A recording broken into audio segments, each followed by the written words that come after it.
افطار کے بعد آنکھ کھلی تو روزہ قضا کرنا ہوگا۔ اگر ایک مزدور آدمی کام سے واپس آ کر سو جاتا ہے اور اس کی آنکھ افطاری کے 10 منٹ بعد کھلتی ہے تو کیا اس کا روزہ ہو جائے گا یا نہیں؟ روزہ مکروہ ہوگا یا قضا لازم ہوگی؟ امیر حمزہ انڈیا سے۔ ہو جائے گا جی اس کا روزہ۔ اچھا افطاری کے 10 منٹ بعد؟ ہاں ہو جائے گا، افطاری میں کھانا لازم نہیں ہے، سنت ہے افطاری کرنا، نہیں بھی کی تو روزہ ہو گیا اس کا۔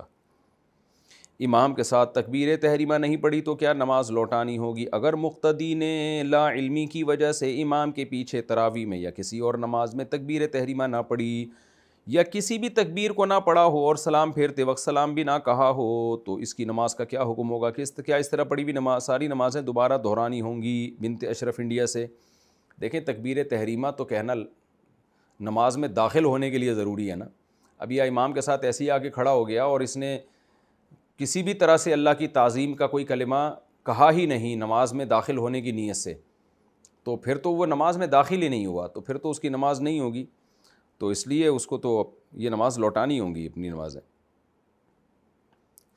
اس میں کیا ٹائم لگتا ہے کہ اللہ اکبر آ کے کہہ دے آدمی؟ ہاں باقی تکبیریں اگر نہ کہیں ہو رکوع میں جاتے ہوئے رکوع سے اٹھتے ہوئے تو کوئی حرج نہیں ہے، خلاف سنت کام تو کیا لیکن نماز ہو جائے گی، لیکن اگر تکبیر تحریمہ ہی نہیں کہی ہے تو پھر نماز نہیں ہوگی۔ مانگنے والوں کو زکوٰۃ دینا، زکوٰۃ کے مصارف کون کون سے ہیں؟ جو گھر پر مانگنے آتے ہیں کیا ان کو زکوٰۃ دے سکتے ہیں؟ بھائی جو گھروں پہ مانگنے آتے ہیں اگر مستحق ہیں تو دے سکتے ہیں، مستحق نہیں ہے تو نہیں دے سکتے۔ عام طور پہ تو پروفیشنل لوگ ہی ہوتے ہیں یہ اور مستحق نہیں ہوتے، لیکن بہرحال کوئی مستحق ہے تو دے سکتے ہیں۔ اعتکاف میں کپڑے بدلنے کے لیے مسجد سے باہر جانا کیا ضروری ہے؟ کیا اعتکاف کے دوران کپڑے بدلنے کے لیے مسجد کی حدود سے باہر جانا ضروری ہوگا یا مسجد میں ہی اپنے خیمے کے اندر بدل سکتے ہیں؟ مسجد میں ہی بدلیں، کپڑے بدلنے کی ضرورت ایسی نہیں ہے کہ اس کے لیے آپ کو باہر جانا پڑے، وہ مسجد کے اندر بھی بدلے جا سکتے ہیں، چادر وغیرہ باندھ کے، یا وہ جو لٹکائے ہوئے ہوتے ہیں نا لوگوں نے اپنے حجرے بنائے ہوئے ہوتے ہیں۔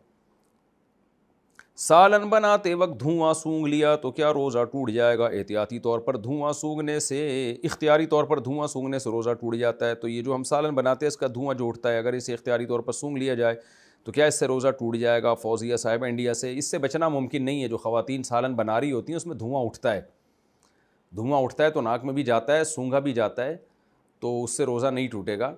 البتہ یہ جو گرد و غبار ہے مٹی کی اڑ رہی ہو اور جا جا کے باقاعدہ اس کو جو ہے نا اپنے پھیپھڑوں میں داخل کیا جا رہا ہو تو پھر روزہ ٹوٹ جائے گا، اس نیت سے کہ آپ اس کو باقاعدہ سانس کھینچ رہے ہیں تاکہ یہ گرد میرے پھیپھڑوں میں جائے۔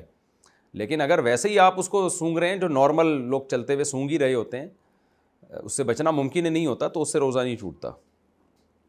اور کھانا پکاتے ہوئے جو خواتین کی ناک میں دھواں جاتا ہے تو وہ تو معاف ہے، ویسے ہی اس سے کوئی فرق نہیں پڑتا روزہ، اور اس میں ویسے بھی ذرات بھی نہیں ہوتے،